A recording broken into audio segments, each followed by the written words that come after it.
하나님 예배입니다. 은혜가 있길 바랍니다.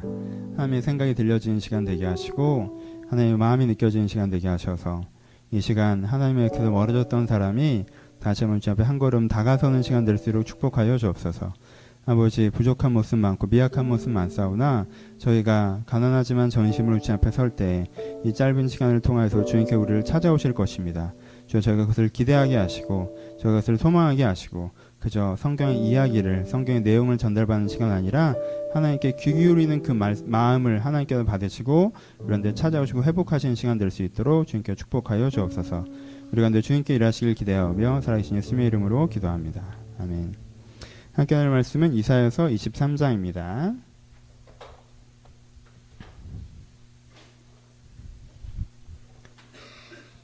이사야서 23장 1절로 마지막 절을 읽습니다.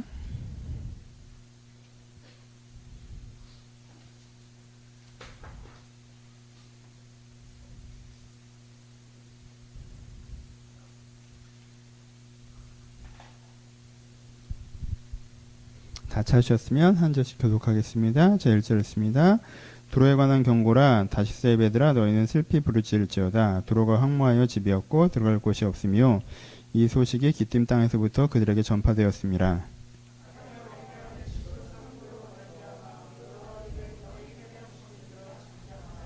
시올의 곡식 곧 나일의 추수를 큰 물로 수송하여 들였더니 열국의 시장이 되었도다.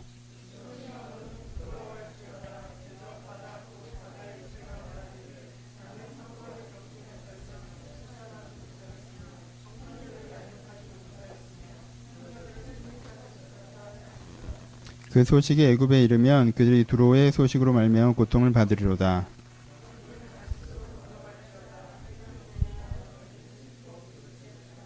이것이 옛날에 건설된 너희 히락의 성 곧 그 백성이 자기 발로 먼 지방까지 가서 머물던 서금이냐.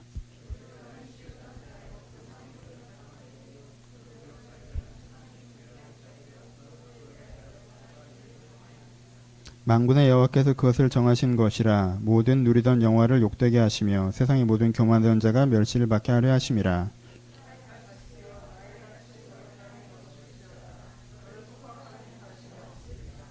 여호와께서 바다 위에 그 손을 펴사 열방을 흔드시며 여호와께서 가나안에 대해 명령을 내려 그 교한 성들을 무너뜨리게 하시고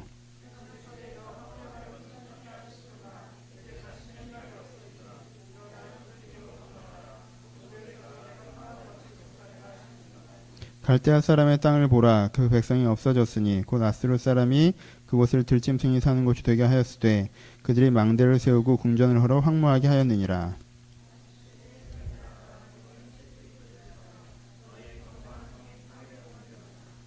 네, 너무 긴 것 같아. 그래서 끝까지 읽자.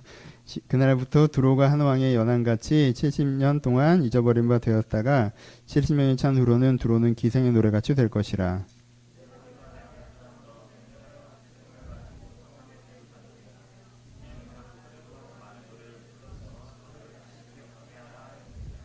칠십년이 찬 후에 여호와께서 두로를 돌보시리니 그가 다시 값을 받고 지면에 있는 열방과 음란을 행할 것이며 그 무역한 것과 이익을 거룩히 여호와께 돌리고 간직 허가나 쌓아두지 아니하니 그 무역한 것이 여호와 앞에 사는 자가 배불리 먹을 양식 잘 입을 옷감이 되리라. 아멘. 안녕하세요. 예, 오늘은 이사야서 23장 말씀을 가지고 은혜를 나누도록 하겠습니다. 예. 쭉 한 장을 다 읽으셨어요. 이렇게까지 한 장을 다 읽고도 무슨 내용인지 머리에 안 남기도 어려울 텐데 거의 그러시죠. 네, 입이 있고 한글을 아니까 읽었지만 무슨 말인지 잘 모르시겠잖아요. 그 뜻은 오늘 여러분들의 도움이 많이 필요하다는 뜻이에요. 그러다 보면 본문 서점이 좀 길어질 수밖에 없겠죠. 그 부분을 좀 감안하셔서 지루하다 욕하지 마시고 중간에 조금 그런 지점이 있어서 잘 따라와 주시기를 부탁하겠습니다. 오늘은 세계사로 시작을 한번 해보도록 하겠습니다. 받으신 주보에 보면 뒷면에 지도가 나와 있는 주보가 있습니다. 지도가 없는 주보를 고르신 분들은 잘못 고르신 거니까 오늘은 운이 없다 생각하시면 되고요. 보면 나와 있습니다. 지도가 있어도 이게 내가 앞에서 설명하려니까 좀 애매한 부분이 있어요. 지도 보면 뭐가 나옵니까? 보시면서 들으시면 돼요. 지중해, 영어 읽을 수 있으시죠? 예. 지중해라는 바다가 나옵니다. 지중해부터 시작해 봅시다. 여러분 지중해는 그 당시에 굉장히 특별한 바다였습니다. 왜요? 지중해에서 보면요, 다시스라고 불리어주는 이쪽 끝에 있는 스페인, 그렇죠? 오른쪽 끝에 있는 제 입장에서 이 끝에 있는 스페인, 그리고 위에 있는 그리스, 아래에 있는 아프리카, 반대쪽 끝에 있는 아시아가 다 어디서 무역을 해요? 이 지중해 해상 통로를 통해서 무역을 합니다. 왜요? 육로라고 하는 건 산을 넘어가야 되잖아요. 그리고 국경을 넘어가야 되는데 그게 훨씬 더 안전하지 않다는 거죠. 그러니까 어떻게 해요? 해상을 통해서 대량 수송할 수 있고 단기간에 이동할 수 있는 이 지중해에서 뭐가 이루어진 거예요? 당시에 모든 대륙의 국제무역이 이루어졌습니다. 그러니까 이 지중해는 그냥 그 당시에는 단지 바다가 아니라 경제의 바다였어요. 국제무역의 바다였단 말이에요. 이 바다를 지배했던 사람이 누구냐? 이 바다를 지배했던 사람이 누구냐 하면요, 페니키아였습니다. 오늘은 페니키아를 이해하셔야 되는데, 페니키아, 세계사 시간 좀 더 가요. 왼쪽 쭉 끝에 보시면 여기에 좀 진한 파란색으로 표시되어 있는 부분들이 있습니다. 보이십니까? 이 진한 파란색으로 표시되어 있는 부분들이 페니키아입니다. 의외로 굉장히 작죠? 페니키아는 나라가 아니에요. 페니키아는 무역 도시입니다. 두로, 시돈 이런 데가 다 그 당시에 유명했던 무역 도시들이에요. 페니키아는 무역 도시들의 연합체를 페니키아라고 얘기하는 거예요. 그럼 페니키아라는 말 자체도 사실은 본인들은 두로 사람, 두로는 본인들은 시돈 사람이 불렀는데 페니키아라는 말 자체가 자주세계 사람이라는 말로 그리스 사람이 이 사람들을 부르던 말이에요. 진짜 세계사 시간 같죠? 그리스 사람이 이 사람들을 부르던 말이에요. 왜요? 그 당시에 자주색이라고 하는 염료는요, 쉽게 구할 수 있는 염료가 아니었어요. 염색 중에서도 가장 어려운 게 자주색이었습니다. 근데 그 자주색 염료를 누구에게만 들어올 수 있어요? 이 페니키아 무역을 통해서만 들어올 수 있었거든요. 그게 한 가지고, 그러니까 자주색은 보통 왕의 색깔이고 영주의 색깔이었어요. 근데 이 사람들은 상인도 자줏빛 옷을 입어요. 그러니까 이 사람들 어떻게 얼마나 권위 있어 보이고 부유해 보이는 줄 알겠죠. 그런 의미를 담는 게 페니키아라는 말이에요. 세계사적으로 하나 더 하면 페니키아가 가장 유명한 것은요, 알파벳을 만들었다는 것입니다. 현재 사용하는 알파벳의 가장 원형적인 알파벳을 처음 만든 게 페니키아에서 만든 알파벳이고요. 그게 그리스로 넘어갔다가 유럽으로 퍼진 거예요. 이게 얼마나 대단한 나라고 대단한 문명인지 알겠죠. 근데 거기가 얼마네요? 맨 끝에 여기 몇 개만 해요. 그럼 나머지 이 파란색은 다 뭐예요? 지중해를 둘러싸고 있는 파란색은 다 페니키아의 식민지들이었습니다. 이게 얼마나 대단한 나라인지 알겠죠? 여기 있는 3-4개의 무역도시가, 이 3-4개의 무역도시 연합체가 어디를 소유하고 있어요? 지중해 전체의 무역을 독점하고 있고, 그리고 지중해 큰 해변, 그리스와 이집트의 해변을 제외한 나머지 큰 해변들을 다 식민지로 보유하고 있습니다. 그렇죠? 엄청난 나라죠. 그렇죠? 여러분 그 당시에, 지도는 좀 이따 다시 보고요. 그 당시에 어때요? 그 당시에 무역이라고 하는 게 독점 무역이라고 하면요, 그 당시에 쌀, 그리고 백향목 같은 나무, 그리고 금, 은, 구리 같은 철목, 그리고 특산품들, 소금, 후추, 그리고 거기에 귀금속들, 상아, 이것들을 다 어떻게 했어요? 독점적으로 무역했습니다. 이게 얼마나 큰 이윤을 남기는지 아시죠? 그러니까 여기에서 후추를 갖다가, 이 동네는 다 후추 먹기 때문에 싸요. 하지만 이걸 가지고 지중해를 건너서 저쪽에다 팔면 그건요 10배의 가격을 붙일 수가 있어요. 그쵸? 이거는 이 사람 아니면 못 구하는 거란 말이에요. 여기선 백향목, 목재가 싸요. 근데 이 목재들을 갖고 바다를 건너서 저기다가 팔면요, 이런 목재는 이 땅에서 구할 수가 없거든요. 그러니까 10배, 20배가 붙는 거예요. 요즘에도 여러분 해외 무역에서 이런 부분들이 있습니다. 근데 이런 해외 무역을 하는데 어떻게 해요? 독점적으로 하는 거예요. 단독으로 보급합니다. 그러니까 가격을 누구 마음대로 매길 수 있어요? 내 마음대로 매길 수가 있어요. 그러니까 이 당시 이 지중해 전체에서 이루어졌던 모든 거의 무역을 장악하고 거기에 이윤을 가져가는 그 도시국가 몇 개가 얼마나 부유했을지 아시겠죠? 그러니까 여러분들이 우리가 상상할 수 없는 부를요, 한 도시가 갖고 있는 거예요. 세계 무역이 흘러다니는 거에 대한 엄청난 독점 마진을요, 한 도시, 몇 개의 도시가 가지고 있는 거예요. 그렇죠? 여러분 이렇게 페니키아인들이, 이 페니키아라고 사는 이 페니키아가 이렇게 지중해를 장악하고 조그마한 도시국가 몇 개 지나지 않으면서 그 많은 이윤을 가져가고 있는데, 왜 다른 대단한 제국들, 그렇잖아요? 그리스도 있었고 남쪽에 이집트도 있었고 소아시아 제국들도 있었는데 왜 이 사람들을 그냥 내버려 뒀을까요? 그렇잖아. 그 사람들을 점령해서 그 이익을 자기 나라로 갖고 갈 수 있잖아요. 왜 그러지 못했을까요? 왜 그랬냐면요, 이 사람들이 그 독점을 유지할 수 있을 만한 능력을 갖고 있어요. 이 사람들은요, 배를 만드는 조선술과 항해술에서 다른 제국을 압도할 만큼 앞서가고 있었습니다. 유일하게 원형의 상선을 만들고 그리고 지금 길게 된 군선을 만들고 따로 만들었어요. 그리고 그 지중해 바다의 해류와 한국 그 운행하는 방법들에 대해서 독보적으로 앞서 있었기 때문에 다른 나라 감히 따라가지 못했어요. 그럼 어떻게 됩니까? 우리끼리 하겠다라고 해서 배를 띄워봐야 페니키아에 납포되거나 침몰되면 내가 그냥 다 손해보는 거잖아요. 그럴 수가 없죠. 하지만 도시는 땅에 있잖아요. 바다는 배는 바다에 있는 거고. 그럼 도시에 있는 땅에 있는 도시를 점령해버리면 되잖아요. 여러분, 땅에 있는 도시를 점령해버리는데 두 가지 문제점이 발생합니다. 대표적으로 이 페니키아를 영도했던 대표 도시가 두로, 티라라고 지금 돼 있는데, 두로라는 도시가 그 영도인데, 이건 옛날로 설명한 적이 있어요. 어떻게 돼 있다고 그랬어요? 강화도처럼 그 땅에서 약간 떨어져 있는 섬이에요. 이 티라, 두로가 있는 지역이. 그러니까 거기에다가 성을 건설했어요. 그러면요, 지상군이 100만 명이 와도요, 어차피 물을 한번 건너야 되는 상황이 된단 말이에요. 그러면요, 지상 병력만으로 이 성을 함락시키는 게 거의 불가능한 거예요. 원래 자기들이 쓰던 공성전을 할 수가 없단 말이에요. 그럼 다른 성들이라도, 그렇죠? 다른 성들이라도 공격할 수 있어요. 그럼 공격하면 어떻게 돼요? 그 사람들이 거기서 공격당해서 다 죽습니까? 아니죠. 배 타고 싹 빠져나오겠죠. 어차피 다 항구를 끼고 있으니까.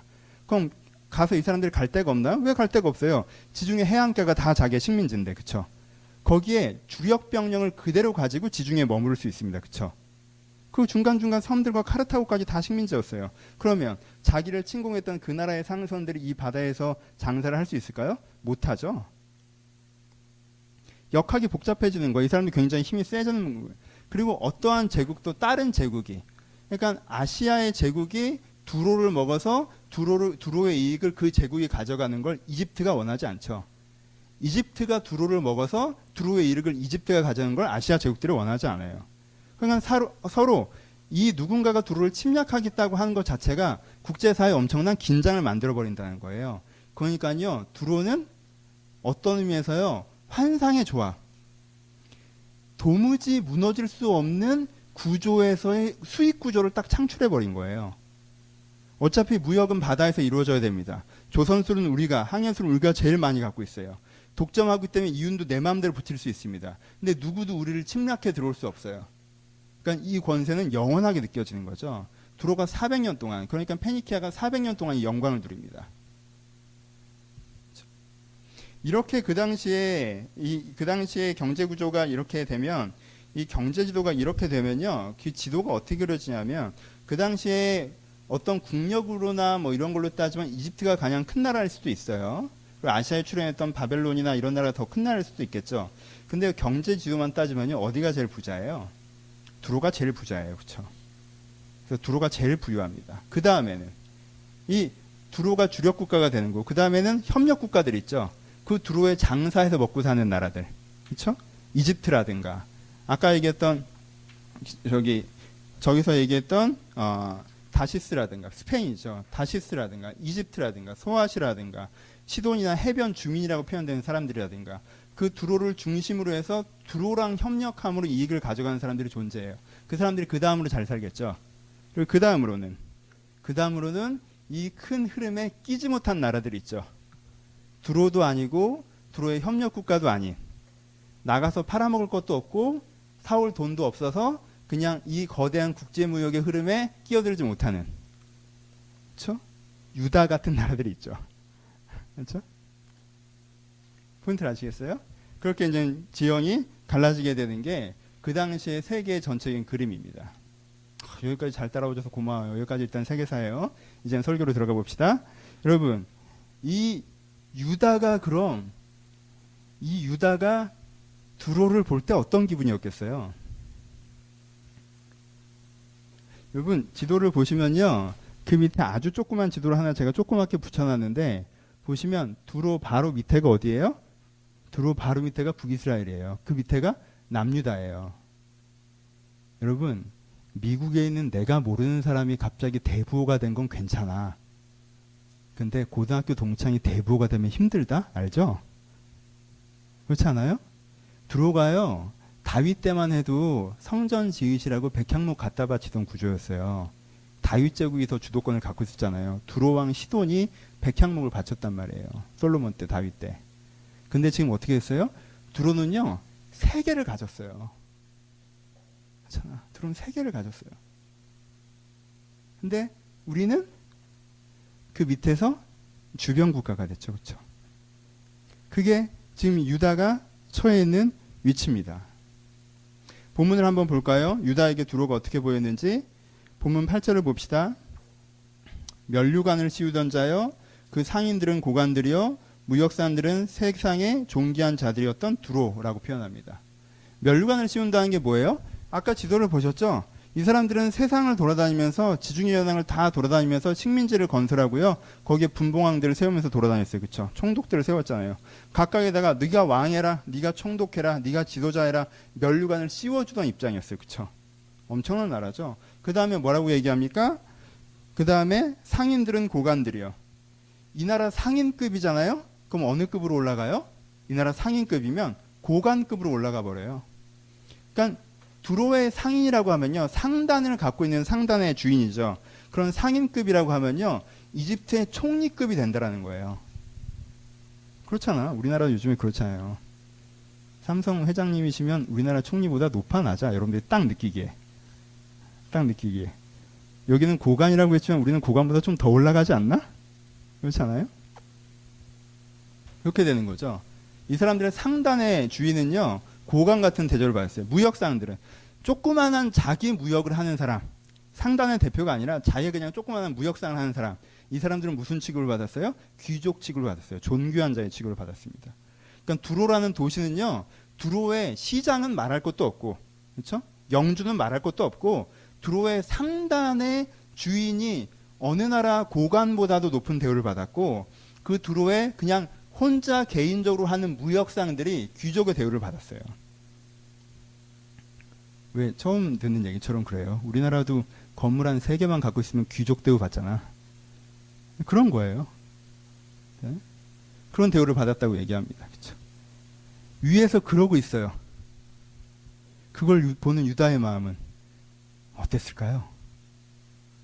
바로 위에서 나랑 비슷했는데 세상을 가져버렸어요. 현대적으로 와볼까요? 그 당시의 정제적인 구조가 우리랑 되게 비슷하다고 생각하지 않습니까?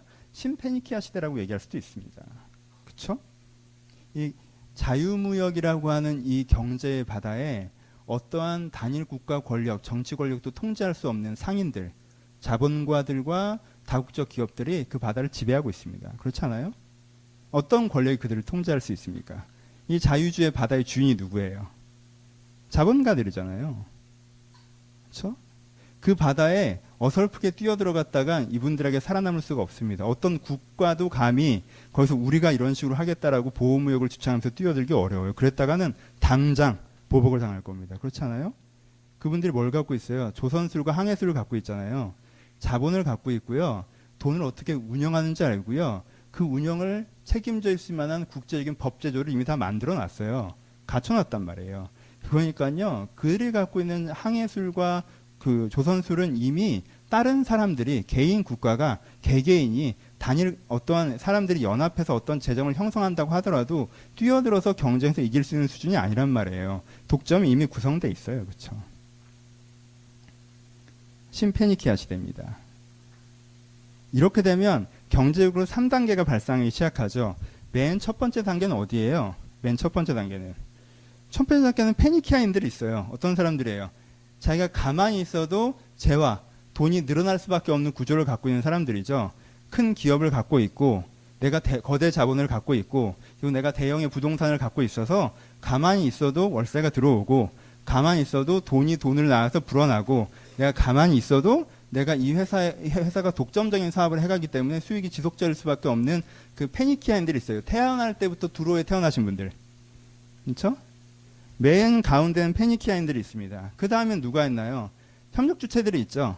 페니키아인들과 함께 일해서 돈을 버시는 분들이 있죠. 그렇죠? 이집트와 다시스 같은 사람들. 이분들이 하시는 기업에 들어가서 열심히 일해 주시는 분이고, 그렇죠?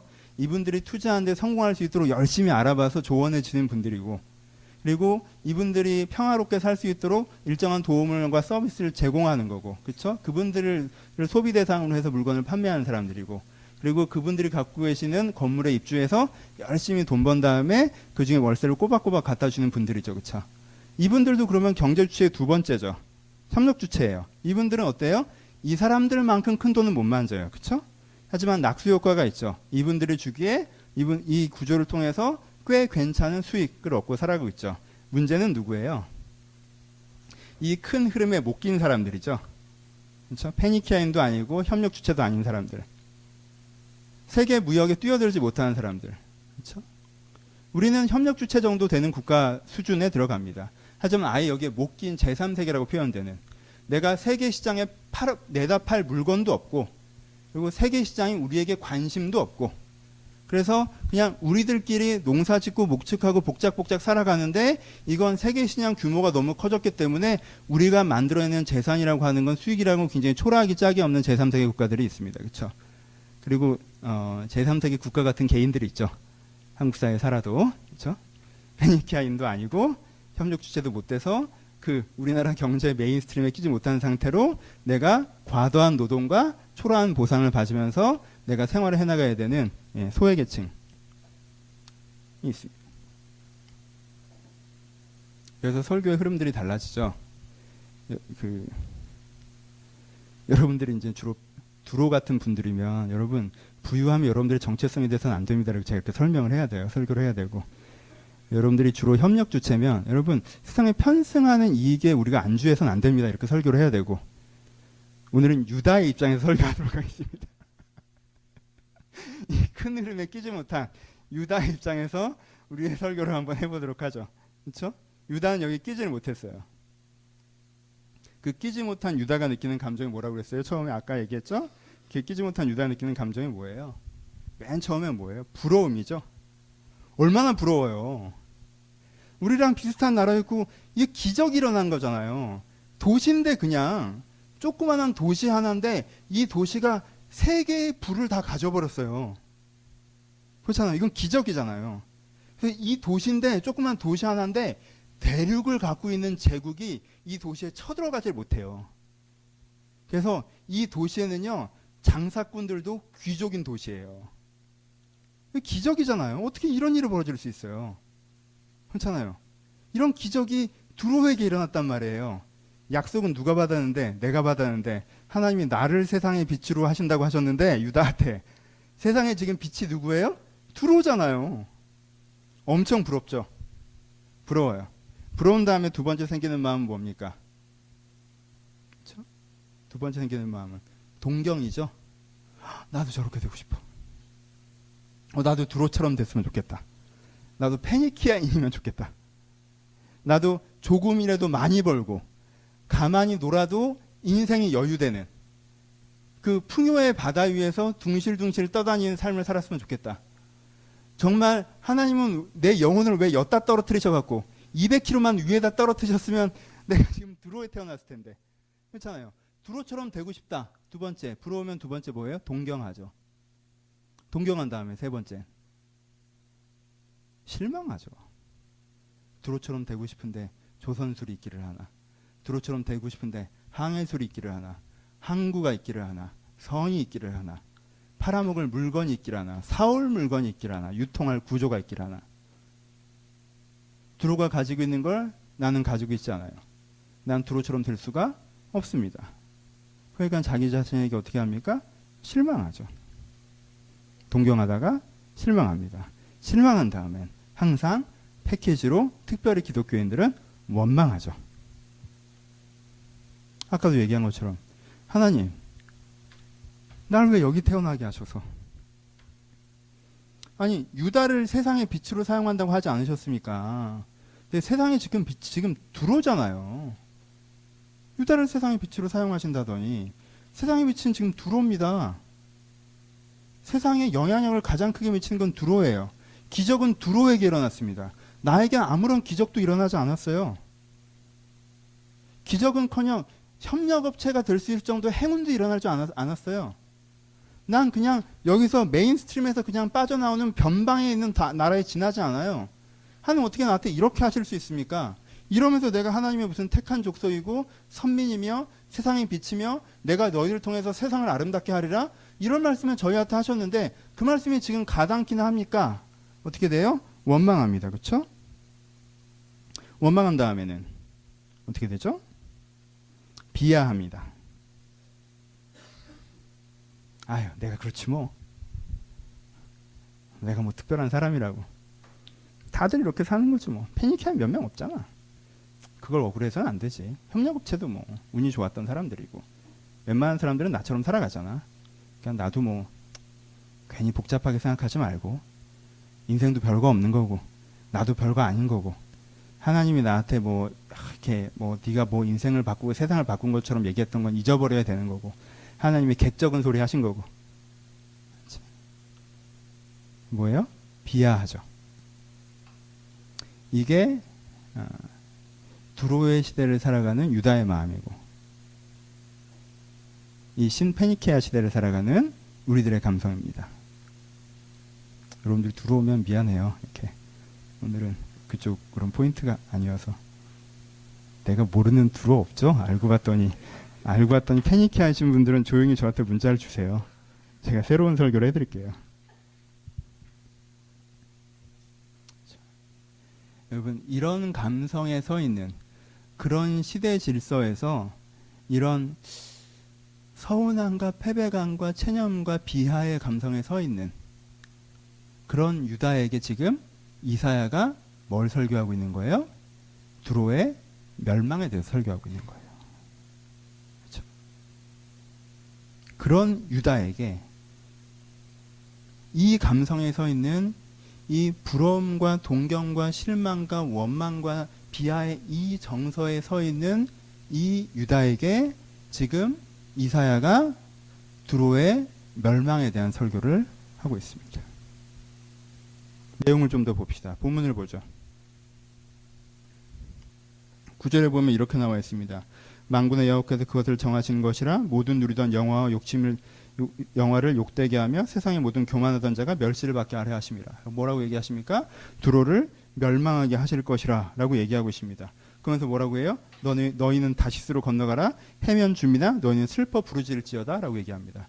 해변 주민은 뭐예요? 두로와 함께 그 영광을 누렸던 사람들이죠. 이 사람들한테 어디로 도망가라고 해요? 다시스, 스페인까지 도망가라고 합니다. 무슨 뜻이에요? 너희가 지금 세상의 중심에 있는 것처럼 느껴졌니? 아니야. 너희들은 세상 끝으로 돌아가야 되는 상황, 도망가야 되는 상황이 될 거야 라고 얘기해요. 두로는 사라졌고요. 두로가 사라졌기 때문에 이 두로에서 살아남고 싶은 사람들은 세상 끝으로 도망가야 되는 환경에 도래할 거라고 그들 가운데 얘기하십니다. 그 다음에 이 두로의 멸망에서 얘기한다면 뭐에 대한 멸망에서 얘기합니까? 아까 얘기했던 협력계층, 두로 주변에 있는 계층들에 대한 멸망에 대한 얘기를 하십니다. 아니 이건 멸망까지는 아니고요. 이 부분이 사실은 23장에 제일 강조해서 나타나 있어요. 23장 1절에 가보죠. 다시스의 베드라 너희는 슬퍼 부르짖을지어다. 두로가 황무하여 집이 없고 들어갈 곳이 없으며 이 소식이 기띔 땅에서부터 그들에게 전파되었다라고 나와 있습니다. 여러분 다시스는 스페인이라고 그랬어요. 스페인의 베드리라고 하죠. 여러분 스페인에서 지도를 생각해 보세요. 이 지중해를 간통해서 지금 두로까지 오고 있어요. 긴 여정이었죠. 근데 기띔, 키프로스 정도의 지역에 다다랐을 때 키프로스는 이 두로에서 조금 떨어져 있는 섬이에요. 키프로스 지역까지 다다랐을 때 무슨 소문을 들어요? 두로가 망해서 사라졌다는 소문을 들어요. 그럼 이 배는 어떻게 해야 돼? 그렇잖아요. 눈물이 날 수밖에 없잖아요. 거기에 특산품을 싣고 와서 여기서 팔고 여기 특산품을 사서 싣고 가야 되는 배인데 그걸 싣고 다 왔는데 이제는 두로가 없어졌다라는 거. 이들의 느끼는 황망함에 대해서 얘기하고 있는 거죠. 그 다음에 누구 얘기를 합니까? 그 다음에 바다를 왕래하는 시돈 상인들로 말미암아 부유하게 됐던 너희 해변 주민들아 잠잠하라라고 얘기합니다. 당시에 두로가 약간 떨어져 있는 섬이라고 그랬어요. 그렇죠? 시돈은 바로 그 위쪽에 있는 땅에 붙어있는 대륙에 붙어있는 무역 도시였어요. 그러니까 두로에서 물건이 들어오면요. 그것이 소아시아로 전달되기 위해서는 시돈으로 넘어갔다가 전달될 수밖에 없습니다. 그렇죠? 그러니까 그 해변 주민들은 경기가 얼마나 좋았겠어요. 그렇잖아요. 얼마나 많은 일자리들이 있었겠습니까? 정말 화랑 중에 화랑이잖아요. 끊어지지 않는 경제 도시잖아요. 그 바로 옆에 있기 때문에 이 해변 주민들은요. 그 시돈을 통해서 뭘 얻었다고 그래요? 시돈을 말미암아 부유하게 된 너희 해변 주민들이라고 표현하죠. 그 두로와 시돈의 그 구조 때문에 돈을 많이 벌었던 해변 주민들. 그래서 뭐라고 해요? 이제는 잠잠해질 거라고 하죠. 그렇죠? 철지난 태풍이 왔을 때 해수욕장처럼 이제는 잠잠해지는 거예요. 두로가 망했는데 그 많은 상점과 그 많은 업체와 그 많은 사람들 다 이제는 잠잠해지는 거예요. 일자리가 사라져 버린 거예요. 다 황폐한 도시가 됩니다. 그렇죠? 그 다음에 뭘 얘기합니까? 시올의 곡식 곧 나일의 추수를 큰 물로 수송하여 들었던 열국의 시장이 되었도다. 시올은 호루스예요. 호루스는 이집트의 주신 중에 하나죠. 태양의 신이고. 그래서 원래 이 새 달린 애 있잖아요. 이렇게 새 매 이렇게 생긴 여러분 봤을 텐데 이렇게 호루스예요. 그래서 호루스의 곡식이라고 표현하면 그냥 이집트의 곡식이라는 뜻이에요. 그렇죠? 그러니까 이집트의 곡식 나일의 추수를 큰 물로 수송하여서 나일강으로 수송하여서 두로에서 어떻게 해요? 열국에 팔아먹었었죠. 그렇죠? 그걸로 이집트가 큰 이익을 봤었어요. 근데 5절을 봅시다. 그 소식에 애부교에 이르며 그 두로의 소식을 말미암아 고통을 받는다. 이집트가 고통받는다고 얘기하죠. 왜? 이제 팔로가 없어졌잖아요. 그러니까 이들을 고통스럽게 되는 거죠. 그 윗절에서는 뭐라고 얘기합니까? 시돈이여 너는 부끄러워할지어다 대저 바다 곧 바다의 요새가 말하기를 나는 상고를 겪지 못했으며 출산하지 못했으며 청년들을 양육하지 못했으며 처녀들을 생각하지 못하였다 했도다. 이 말은 좀 어렵게 느껴지는데 누가 말하는지만 보면 돼요. 지금 시돈에 대해서 누가 얘기하는 거예요? 바다가 시돈한테 뭐라고 얘기해요? 바다가 시돈에게 야 이제는 더 이상 나는 청년들도 아이들도 아무것도 만들어낼 수가 없어 라고 얘기해요. 시적인 표현이 무슨 뜻이에요? 시돈이 항상 바다가 우리의 영원한 먹을거리라고 얘기했을 거 아니에요. 근데 바다가 시돈한테 얘기하는 거예요. 네의 다음 세대들은 나를 통해서 아무것도 얻을 수가 없고 너는 나를 통해서 다음 세대를 얻을 수가 없다라고 얘기하는 거예요. 그렇죠? 그러니까 이 시돈이 더 이상 바다를 통해서 수익을 얻을 수가 없게 될 거라고 얘기하는 거죠. 그렇죠? 뭐 하는 거예요? 굉장히 여기서 강조된 건 이 협력업체, 협력 세력에 대한 얘기를 많이 하죠. 이 두로를 통해서 이익을 받던 사람들이 어느 날 두로가 사라져 버리니까 황당함과 슬픔 가운데 들어갈 거라고 얘기해요. 그렇죠? 그게 오늘 본문의 메인 얘기예요. 두로도 멸망하고요. 그리고 그 두로 옆에서 이익을 나눠 먹던 세력들도 멸망할 것이라고 얘기합니다. 왜 하나님께서 이들을 멸망시킨다고 얘기하시나요? 하나님께 이들을 멸망시킨다고 얘기하시는 이유가 뭔가요? 그 앞에 맨 뒤에 보면 나와 있습니다. 23장 맨 뒤에 가면 결국은 이렇게 하실 것이다 라고 얘기하니까 그것이 이들을 멸망시킨 이유겠죠. 23장 마지막 절에 보면 18절에 이렇게 얘기합니다. 그 무역한 것과 이익을 거룩히 여호와께 돌리고 간직하거나 쌓아두지 아니하리니 라고 표현합니다. 이제는 해결되어서 이렇게 한다고 얘기해요. 무슨 뜻이에요? 그럼 그 전에 이들을 왜 멸망당했겠어요? 이들이 간직하고 쌓아뒀기 때문이죠. 독점과 축적. 독점적으로 이익을 얻고요. 그것을 자기 곳간에 쌓아두고요. 그것을 하나님께서는 뭐로 보셨어요? 죄로 보셨어요. 문제로 보셨어요. 그렇죠? 그렇잖아요. 여러분, 내가 독점적으로 공급하기 때문에 높은 가격을 매길 수 있다라고 즐겁게 얘기하는 건요. 착취하는 겁니다. 도둑질하는 거예요. 그렇잖아요. 사실 이 물건값이 얼마인데 이 사람이 나한테 살 수밖에 없기 때문에 무한대로 가격을 올리려고 하는 건요. 도둑질하는 거란 말이에요. 두 번째, 구조가 그렇게 짜여져서 나는 가만히 서 있었는데 내가 얼마 움직이지 않아도 굉장한 막대한 수익이 내 위로 떨어지게 돼 있어요. 그럼 그걸 어떻게 올려야 돼요? 그건 내게 아니에요. 그건 내게 아니란 말이에요. 근데 이 사람들은 대놓고 착취적으로 가격을 인상시키고 구조에서 오는 막대한 수익도 다 당연히 자기 거라고 생각했어요. 하나님께서는 그것들을 뭐라고 얘기하셨어요? 무너뜨리겠다고 얘기하셨어요. 왜요? 이게 무너져 이 돈이 흘러갈 거 아니에요. 하나님께서는 그걸 꼭 무너뜨리겠다고 하셨고요. 무너뜨린 다음에 두로를 다시 세우신 다음에 어떻게 하시겠어요? 전에는 너희가 왕처럼 했으나 이제는 기생처럼 할 것이라고 표현하세요.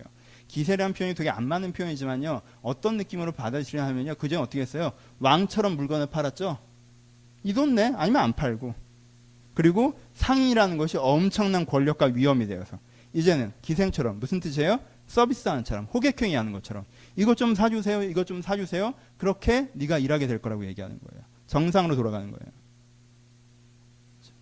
그들이 멸망받았던 첫 번째 이유는 그들이 과도하게 축적했기 때문입니다. 그리고 독점적인 구조를 통해서 만들어진 이익에 대해서 자기 것으로 생각했기 때문에 그래요. 하나님께서는요. 이걸 멸망시킨다고 하셨어요. 이걸 꼭 깨트린다고 하셨어요. 지금도 티레가 남아있습니다. 두로가 남아있어요. 그 도시가 남아있습니다. 6만 명이 사는 어촌 마을입니다. 당연하다고요? 여러분 그때 예루살렘 있었어요. 지금 예루살렘 어떻습니까? 그때 이집트 있었어요. 지금 이집트 없답니까? 그때 두로가 이집트나 예루살렘보다 훨씬 더 화려한 도시였어요. 아테네보다 훨씬 더 화려한 도시였어요. 근데 지금 사라졌습니다. 6만 명의 어촌 마을로. 관광도시라고 얘기해야 적당한가?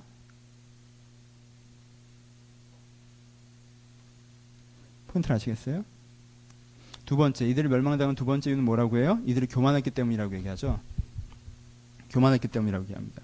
여러분 부자의 자만이 있습니다. 부자들이 갖게 되는 부자의 자만. 부자의 자만이 무엇입니까? 에스겔서에는요. 두로가 하나님께서 에스겔이 두로를 평가할 때 너희가 신처럼 생각한다고 얘기해요. 왜요? 부자의 자만은요. 자기가 모든 것을 알고 있고 모든 것을 할 수 있다고 생각하는 성향이 있습니다. 재밌지 않아요? 모든 것을 할 수 있다까지는 내가 어느 정도 이해를 하겠어. 돈으로 할 수 있는 게 많으니까. 근데요, 부자들은요, 자기가 모든 것을 알고 있다고까지 생각해요. 인생은 이렇게 살아야 되고, 사람이란 이런 거고, 결혼이란 뭐고, 그렇죠? 인격이란 뭐고, 사회생활이란 건 뭐고. 자기가 권력자의 위치에 있었기 때문에 자기가 말하면 사람들이 다 닥치고 들었었기 때문에 자기 말이 맞다고 생각해요. 사람들이 듣고 있으니까. 그래서요, 부자는 자기가 모든 것을 알고 있고 모든 것을 할 수 있다고 생각합니다. 그리고 모든 것을 이루어냈고 이제 이 정점에서 인생을 누리면 된다고 얘기하죠. 그래서 더 이상 아무것도 배우려고 하지 않습니다. 이게 부자의 자만입니다. 그렇죠? 그들의 교만을 꺾으시겠다고 얘기합니다. 그들의 교만을 수치로 바꾸시겠다고 얘기해요. 교만이 수치로 바뀌는 건 뭡니까? 그렇게 자만하게 살다가 돈이 다 사라진 다음에 아, 내가 어리석게 살았구나. 바보처럼 살았구나. 내가 그전에 이렇게 살았던 게 부끄럽다라고 고백하게 만드시겠다고 얘기해요. 왜? 그 사람 구하려면 그렇게 해야 되지 않겠어요? 그 사람이 바른 삶을 가르치려면 그렇게 해야 되지 않겠습니까? 하나님께 두 가지로 두루를 멸망시킨다고 하십니다. 그들이 자기가 자기 힘으로 일해서 번 것이 아닌 것들이 구조적으로 막대한 수익으로 자기가 주어질 때 그것이 마치 당연히 자기가 누려야 되는 것인 양 누리고 축적하고, 그리고 그것들에 대해서 주어진 자기의 자만으로 말미암아 자기가 모든 것을 알고 자기가 모든 것을 할 수 있다라고 생각하게 될 때 하나님께서 그 두로를 멸망시킨다고 하셨어요. 이 유다에게 그리고 우리에게 두로의 멸망의 설교는 어떤 의미가 있습니까? 옛날에 있었던 도시 두로가 멸망했다, 그것을 하려고 하는 건 아닐 거 아니에요, 그렇죠? 이 유다에게, 우리에게 두로가 멸망했다고 하는 건 어떤 의미가 있죠? 첫 번째, 여러분들 첫 번째 우리가 기억해야 되는 이 설교, 이 두로의 멸망의 첫 번째 얘기하는 건 뭐예요? 그 경제 제도가, 그 경제 구조가 잘못됐다라는 생각을 해야 된다는 것입니다. 여러분 재밌는 거 알아요? 지난주에 셈나 설교를 했죠. 잘못된 정치 권력에 대해서 얘기했어요, 그렇죠? 부당한 정치 권력에 대해서. 사람들은요, 부당한 정치 권력에 대해서는요, 금방 저것이 잘못됐다는 생각까지는 갑니다. 왜요? 부당한 정치 권력을 봤을 때 사람들의 내면적인 첫 번째 반응이 분노기 때문에 그래요. 부당한 정치 권력을 보면 저건 아니지 않아? 라는 분노의 마음이 먼저 생깁니다. 그렇기 때문에 저건 잘못됐다는 생각까지 드는 데가 굉장히 짧은 시간에 잘못됐다는 생각이 도달할 수가 있어요. 그 다음에 어떻게 해야 되냐 문제가 생기는 거죠, 그렇죠? 근데 사람들은요, 부당한 경제 권력에 대해서는요, 잘못했다는 생각을 굉장히 늦게 합니다. 심지어 안 하기도 합니다. 왜요? 첫 번째 감정이 부러움이기 때문에 그래요. 저 사람이 부당하게 재산을 축적했다는 걸 알면서도, 구조적으로 저게 잘못되는 걸 알면서도 보면 내가 첫 번째 느끼는 감정이 부러움이다 보니까 동일시가 일어나기 때문에 저게 잘못됐다라고 느껴지기까지 굉장히 오래 걸린다는 거예요. 여러분, 두로의 멸망이 첫 번째로 선언하는 건 뭐예요? 그게 잘못됐다는 생각을 하셔야 돼요, 여러분.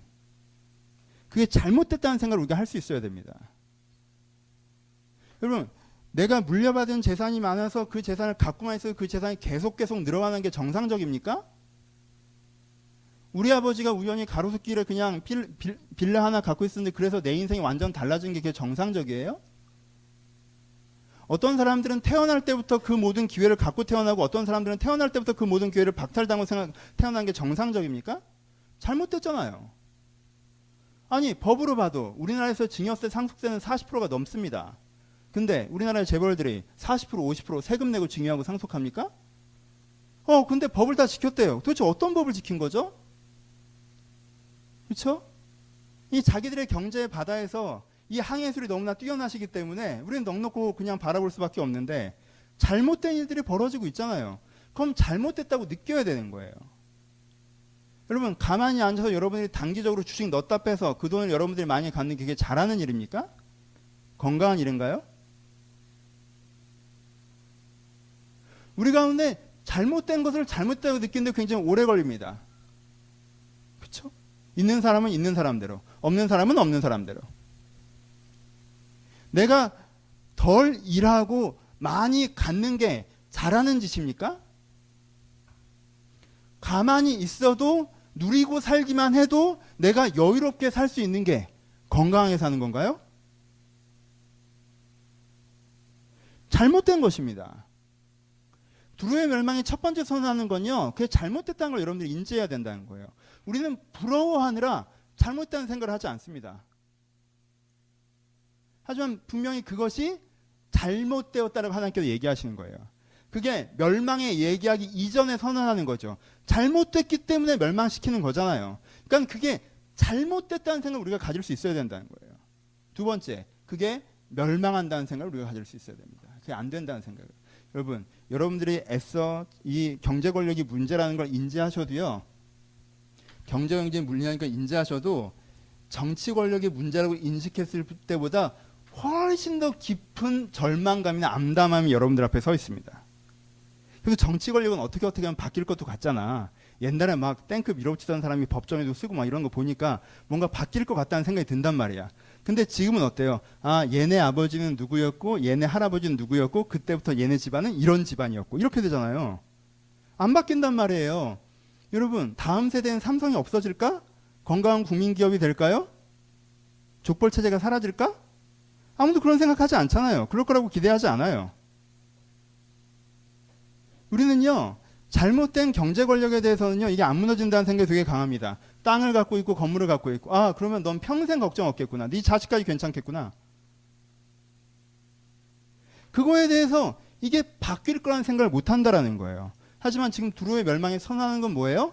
여러분, 지금 하나님께서 이사야가요, 저 지중해를 다 갖고 있어서 우리는 상상도 할 수 없는 불을 축적하고 있는 두로가 바로 지금 우리 머리 위에서 그 불을 지금도 향유하고 있는데 이 시골 마을 같은 유다 땅에서 저 두로가 멸망할 것이라고 얘기하는 거예요. 그게 감이 오겠어요? 안 오겠어요? 안 올 것 같죠? 안 오죠? 근데요, 이사야는 그렇게 선언했고요. 어떤 사람들은 그걸 믿었습니다. 하나님이 동일하게 우리에게도 말씀하시는 거예요. 지금 성경에 적어놨잖아요. 두로 같은 경제가, 두로 같은 기준이 무너질 거라고 얘기하시는 거예요. 하나님께서 그들을 심판하실 거라고 얘기하는 거예요. 그게 안 된다는 생각을 가져야 돼요. 그게 두로의 멸망에 우리 가운데 선언하는 두 번째 메시지입니다. 그게 잘못된 것이고 안 된다라는 생각을, 실패한다는 생각을 여러분한테 선명히 가질 때 여러분 가운데 뭘 시작할 수가 있어요? 세 번째, 여러분들 우리의 상황이 우리 내면에 준 아까 얘기했던 왜곡된 내적 질서를 변화시키고자, 회개하고자, 개선하고자 하는 의지를 가질 수 있습니다. 그렇죠? 저게 부럽고 저렇게 되는 것 같은데 내 마음에 이 부러움과 동경과 실망과 원망과 비하의 그 감정에서 벗어날 수 있나요? 없습니다. 저게 부럽고 저렇게 되는 것 같은데 내가 그 감정에서 벗어난다고요? 불가능해요. 그 사람들이 거기를 벗어나는 유일한 방법은 비하밖에 없어요. 아, 쟤는 잘나서 그렇고 뭐 난 그렇지 뭐 내가 뭐라고 이러고 사는 거지. 비하밖에 걸어 나올 방법이 없어요. 그 감정을 바꾸셔야 돼요. 뭐부터 바꾸셔야 돼요? 이 개연성 자체가 출발을 안 하는 데서 바꿔야죠. 비하에서 걸어 나오는 게 아니에요. 원망에서 걸어 나오는 게 아니에요. 내가 그 지점에서 걸어 나오는 게 아니라는 거예요. 뭐예요? 부러움부터 시작을 안 하는 거예요. 부러움부터. 내 안에 내가 조금이라고 많이 갖고 싶은 마음, 내가 일하지 않고 누리고만 싶은 마음, 대충 어떻게 지름길로 나 하나만 어떻게 살아남고 싶은 마음, 두로가 부러운 마음, 그 첫 마음이 내 안에 변화되기 위해서 여러분들이 은혜를 구하셔야 됩니다. 내가 정말 건강한 노동과 바른 현장을 기대하지 않고 사실 이 두로의 시대에 살다 보니까 그 두로의 사고방식과 패턴이 여러분 내부에서 조성되어 버렸던 그것들 여러분들이 끊어내고자 하셔야 돼요. 그러면 지난주 설교랑 연결돼요. 지난주는 정치 권력을 얘기했고 지금은 경제 권력을 얘기하는 거예요. 여러분 영혼 구원 받으세요. 여러분들 혼자서 산속에 살면요. 영혼 구원의 은혜만으로 충분합니다. 그럼 돼요. 그렇죠? 그럼 충분해요. 여러분들이 가족을 갖고 있고 관계를 갖고 있잖아요. 그럼 치유와 사랑과 회복의 은혜로도 충분해요. 내가 혼자 방에 있고 가족들만 만나고 살 거면요. 친구들만 만나고 살 거면요. 영혼 구원의 은혜와 그리고 여러분들 관계 치유의 은혜면 여러분들은 충분해요. 근데 우리가 사회적 현장에 살잖아요. 그럼 사실 현장에서 뭐가 들어옵니까? 여러분들의 두로의 세계에서 두로의 사고방식 여러분들 안으로 들어와 버리죠. 여러분들 샘나의 세계에서 샘나의 사고방식 여러분들 안으로 들어와 버리죠. 그러니까 세상은 그지 같은데 안 바뀌는 것이고, 쟤네들은 부러워서 나도 좀 저렇게 살아보고 싶고, 그 두 마음이 여러분들의 사회 속에서부터 여러분들 내부로 들어와 버려요. 그러면요, 여러분들이 아무리 영혼 구원의 확신이 있고요, 여러분들이 아무리 정서치유를 받았어도요, 여러분들의 영혼은요, 이 세상의 삶의 현장에서 날아다니고 뛰어다니고 변화시킨 사람으로 살 수 없습니다. 그게 올무가 되어서요, 여러분들의 양다리를 꼭 잡고 있을 거예요. 그럼 여러분들이 언제 회복되는 줄 알아요? 여러분 상상해봐요. 그러니까 왜 대학 때는 그렇게 은혜로웠는지 알겠지. 왜? 영혼구원의 은혜만 받고 관계치유의 은혜만 받으면 돼요. 그러면 인생이 행복해져. 왜? 삶의 현장으로 던져지질 않았으니까. 그렇잖아요. 그리고 구경꾼처럼 물가에 서서 삶의 현장에서 허덕거리는 인생의 선배들을 보면서, 부모님들을 보면서 왜 저렇게 살지? 의미 있게 살아야지, 가치 있게 살아야 되는지, 이런 진짜 현실을 모르는 얘기나 툭툭 하다가 막상 자기가 던져지면 영혼 구원 받았다는 사실조차도 있고 거기에 이제 빨려 들어가기 시작하는 거예요. 여러분들의 사회가 여러분들의 안쪽으로 들어와서 여러분들의 내부를 구성하고 있는 그 생각의 고리들을 끊어내고자 하는 것들이 있어야 됩니다. 거기서부터 출발하셔야 돼요. 그 생각은요, 두로가 틀렸고 두로가 망한다는 확신의 근간에서만 시작할 수가 있는 거예요. 그럼 내가 이것을 끊어내면 그 다음에 어디로 갑니까? 지금 성경에서 건강한 노동이라고 하는 건 뭐예요? 건강한 노동이라고 하는 거. 성경에서 건강한 노동이라고 하는 건 뭡니까? 여러분, 일하지 않고 얻는 것을 성경은 반대합니다. 그러니까 일 안 하고 여유 있게 살기를 꿈꾸지 마세요. 지금 그러고 계시다면 잠깐 쉬는 건 괜찮은데 계속 그러실 생각이라면 죄예요. 여러분은 분명히 소비를 하잖아? 그럼 누군가의 수익으로 소비하고 있는 거예요. 그렇죠? 그 사람은 노동하고 그것을 누리지 못하고 여러분들이 쓰고 있겠죠. 아마 부모님이시겠죠? 그렇죠? 일하지 않고 그렇게 하는 거 좋은 게 아니에요. 성경에서 말하는 건 뭐예요? 성경에서 말하는 정신이 이거예요. 내게 일할 수 있는 기회를 주시옵소서. 그리고 성실한 노동과 노동만큼의 보상. 성실한 노동과 노동만큼의 보상. 그리고 그 보상으로 살 수 있는 사회. 이게 성경에서 말하는 노동의 구도예요. 내가 노동의 기회를 가지고 성실하게 노동하고 그에 걸맞는 보상을 받고, 근데 보상을 받았는데 이 돈으로는 살아갈 수가 없어. 그러면 안 돼요. 이 돈으로 살 수 있는 건강한 사회. 두 가지를 추구하자면 거기에서 하나는 내가 일하는 시간이 낮 동안 일하는 거, 해 있는 동안 일하는 거. 또 하나를 추구하자면 그렇게 받은 보상으로 내가 나누는 삶. 이것까지가 성경에 말하는 경제 질서입니다. 그렇죠? 그래서 어떻게 되는 거예요? 과도하게 뭔가 받은 사람은요, 성경 정신은 뭐예요? 자기 노동보다 과도하게 뭔가 받은 사람은요, 그걸 공공재로 돌려야 된다고 얘기하고 있어요. 아까 뭐라고 해요? 분명히 그것을 하나님께 간직하거나 쌓아두지 아니하고 그 무역하는 것이 여호와 앞에서 사는 자가 배불리 먹을 양식과 입을 옷감이 된다고 얘기해요. 그러니까는 과도한 수익으로 얻어진 부분들은 공공재로 돌리는 것. 그래서 이렇게 성실하게 일하는 사람들이 건강한 보상을 받을 수 있는, 그리고 그 보상으로 살아갈 수 있는 사회를 만드는 데 필요한 비용으로 사용되는 것. 이게 성경이 말하는 가장 건강한 형태의 노동, 경제, 현장. 권력화되지 왜곡되지 않는 경제를 얘기하는 거예요. 그러니까 내가 이 두로의 마음이 내부에서 주는 것들을 끊어내고, 두로의 마음이 주는 것들을 통해서 진짜 부러워서 풍요롭게 살고 싶고 누리게 살고 싶고 놀고 살고 싶고 가만히 놀아도 돈이 들어오는 삶이 제일 부러운 그런 삶을 끊어내고, 내가 건강한 노동을 할 수 있는 기회를 찾고 일하고자 하고 마땅한 보상을 받고자 하고 그 보상으로 말미암아 살 수 있는 사회를 만들려고 하고 낮 동안만 일하려고 하고, 거기서 이 사회에서 만들어진 이게 누군가의 유익을, 누군가의 노동으로 말미암아 만들어진 것이 아닌 어떤 자산에 대해서는 공공으로 돌리는 그런 개인의 삶의 현장과 그런 사회 구조를 기대하는 것, 그리고 그것을 향해서 기도하는 것, 이것이 여러분들의 돈에 대한 기도가 되어야 됩니다. 그래서 여러분들의 돈에 대한 기도가 돼요. 이게 두로의 설교가 우리 가운데 해주는, 두로의 멸망이 우리 가운데 얘기하고 있는 메시지입니다. 엔딩으로 갑시다. 세 가지.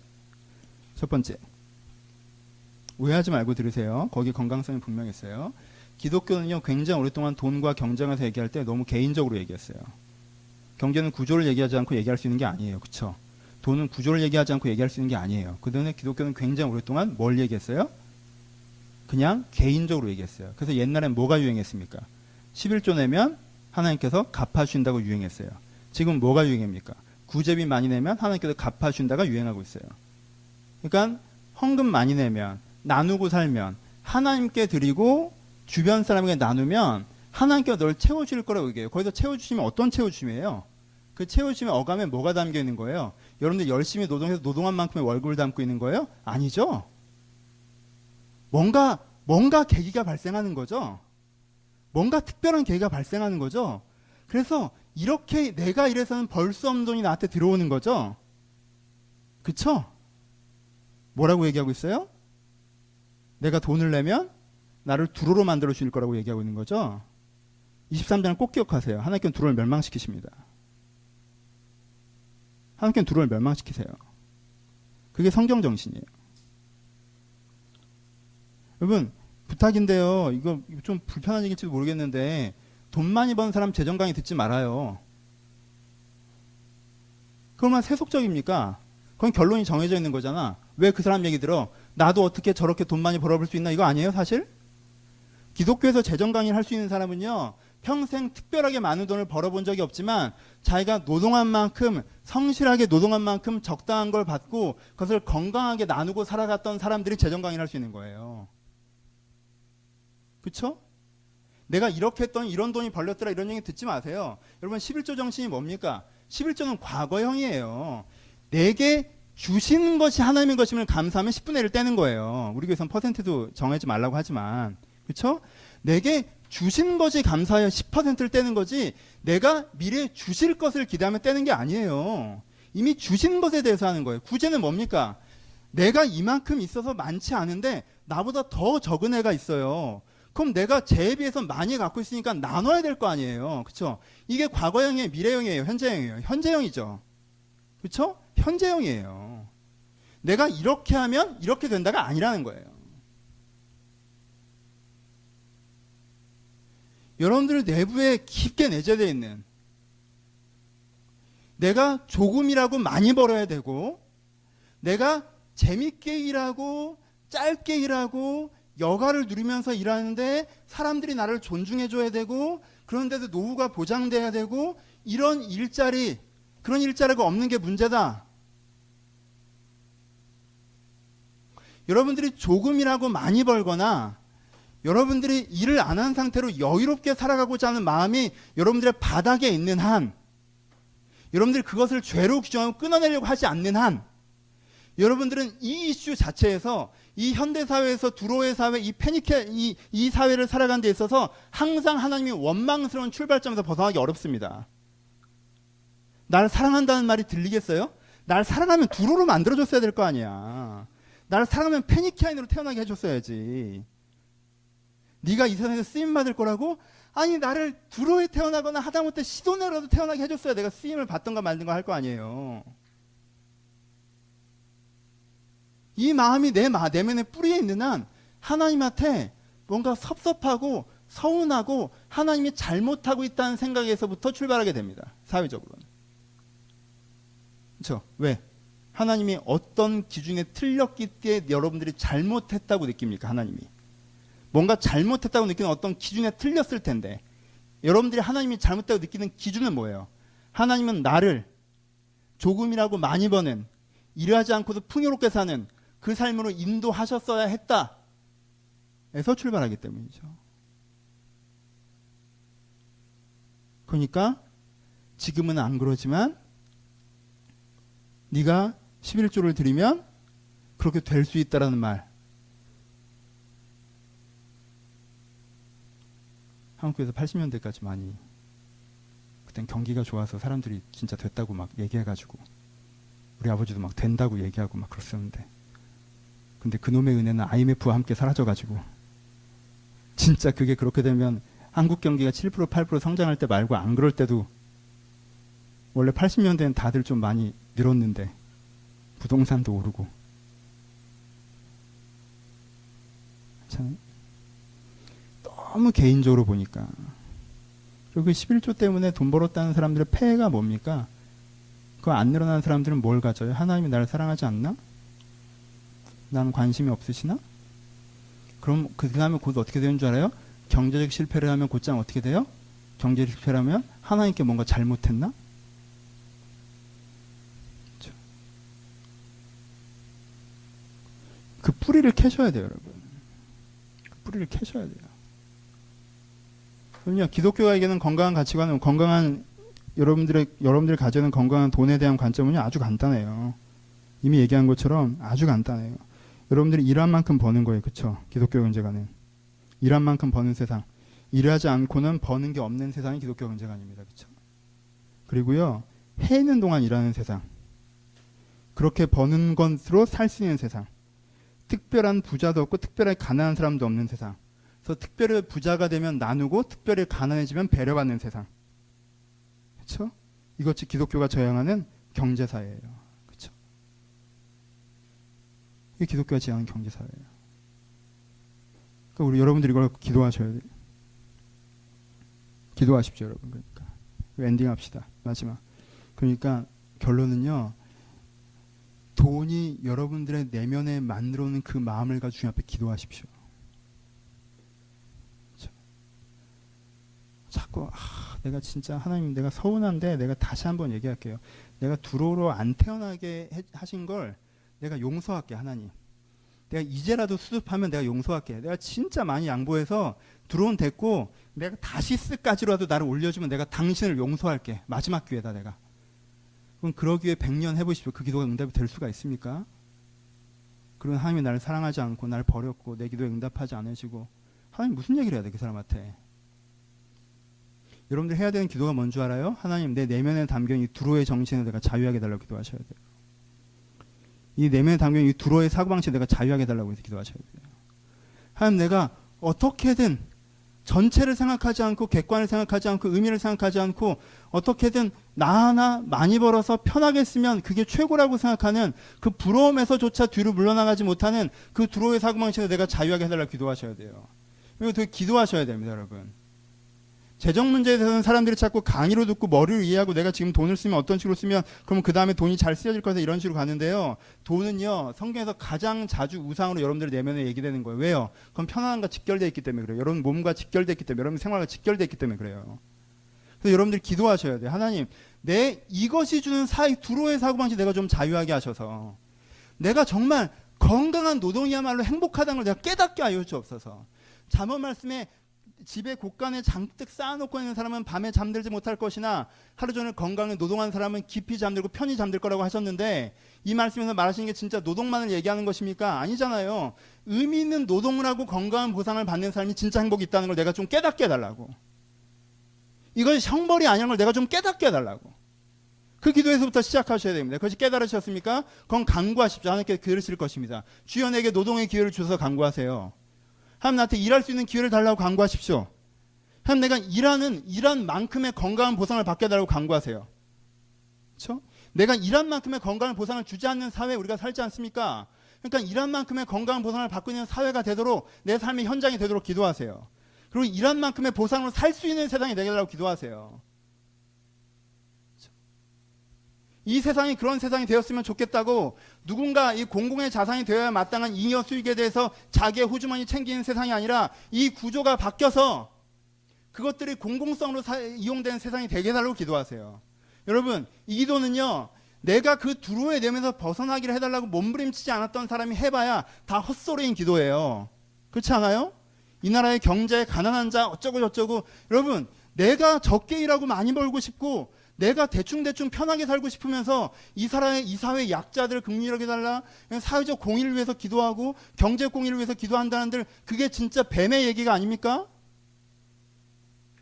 내가 그거에서 자유하게 해달라고 기도하고 여러분들이 내면의 영적 자유를, 이 돈의 권세에서부터 여러분들이 영적 자유를 경험해 가시면서 내게 기회를 구하고 내게 보상을 구하고 내게 바른 현장과 삶을 구하고 그리고 이 사회의 건강한 제도들을 구할 때 여러분들을 통해서 그것들을 이루어 가실 거예요.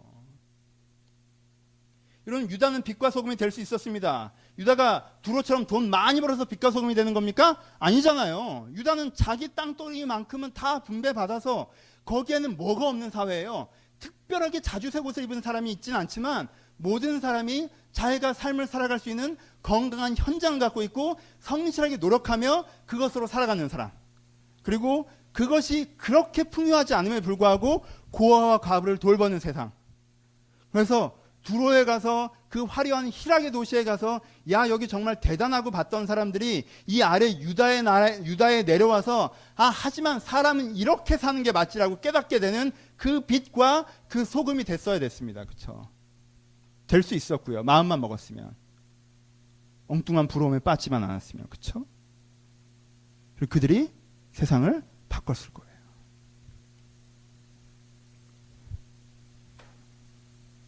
여러분들이 은혜롭고 행복했으면 좋겠습니다. 하지만 여러분들이 세상에 던져진 이상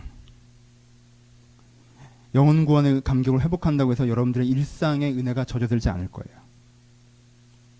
여러분들 관계 회복의 치유를 경험한다고 해서 일상의 은혜가 젖어들지 않을 거예요. 내가 그런 은혜를 받고도 왠지 삶의 현장에 나아가면 나는 은혜를 받고도 똑같은 것 같고 은혜를 받고도 변하지 않는 사람인 것 같고 은혜를 받고도 잊어버리고 사는 사람인 것 같을 거예요. 왜요? 여러분들이 사회적 은혜를 받지 않았기 때문에 그래요. 현장의 은혜를 받지 않았기 때문에 그래요. 여전히 두로의 내면과 셈나의 내면, 세상은 그지 같고 바뀌지 않고 그리고 돈 있고 편하게 사는 게 참 좋은 삶이야 라고 하는 이 세상이 주는 내면에서부터 여러분들이 끊어지고 자유있지 않으면 현장이 바뀌지 않습니다. 하지만 여러분들 그러면 현장이 바뀌어요. 여러분들 일하는 게 달라질 거예요.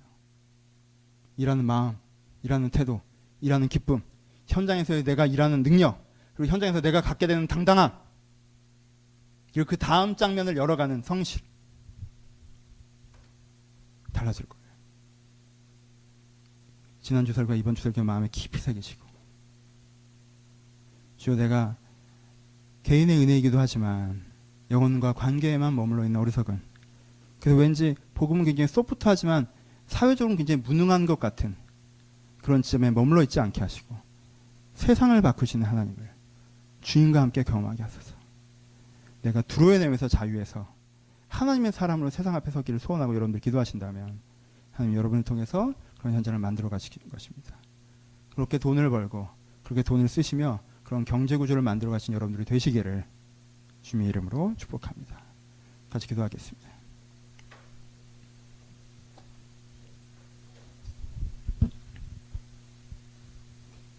그러니까 여러분 지금 당장 내일부터 자본주의가 어쩌네, 신자유주의가 어쩌네, 대기업이 어쩌네, 건물주의가 어쩌네 얘기하세요. 근데 어디에 집중하셔야 돼요?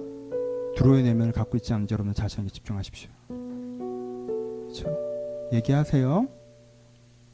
그 얘기한 다음에 그 대안이 없잖아, 세상이 이래, 이렇게 무슨 욕으로 끝낼 그 대화에 너무 많이 신경 쓰시느니 그런 정보들 잘 알고 계시고 이런 마음에 깊이 품고 계시고 여러분 바꿀 기회가 있으면 바꿔 가실 건데요. 지금은요 뭐에 집중하셔야 돼요? 여러분 내면에 있는 두로의 내면에 집중하셔야 됩니다. 주여 내가 여기서 자유하게 하여 주옵소서. 두로가 내 마음속에 집을 짓고 앉아서 일하지 않고 먹으려고 하고 적게 일하고 많이 받는 것이 은혜인 줄 알고 내게 재정적 행운이 찾아오는 것이 축복인 줄 알고 내가 태어날 때부터 뭔가 재정적 베이스를 갖고 있는 게 하나님의 선명인 줄 아는, 정말 돈과 하나님을 동일시하는 이런 내 어리석음에서 내가 걸어나오게 하여 주옵소서. 이런 만몬을 숭배하는 신에서 내가 걸어나오게 하시고 내가 하나님께서 내 인생에 좋은 일할 수 있는 기회와 성실한 노동과 건강한 보상과 행복한 삶, 내가 이것이 내 인생의 가장 소중한 것임을 깨닫고 그 길을 걸어가는 사람이 되게 해달라고. 여러분 내면에 혹시 두로가 있다면 직면하시고 회개하시면서 우리 한번 같이 제가 기도하기를 바랍니다. 기도하겠습니다.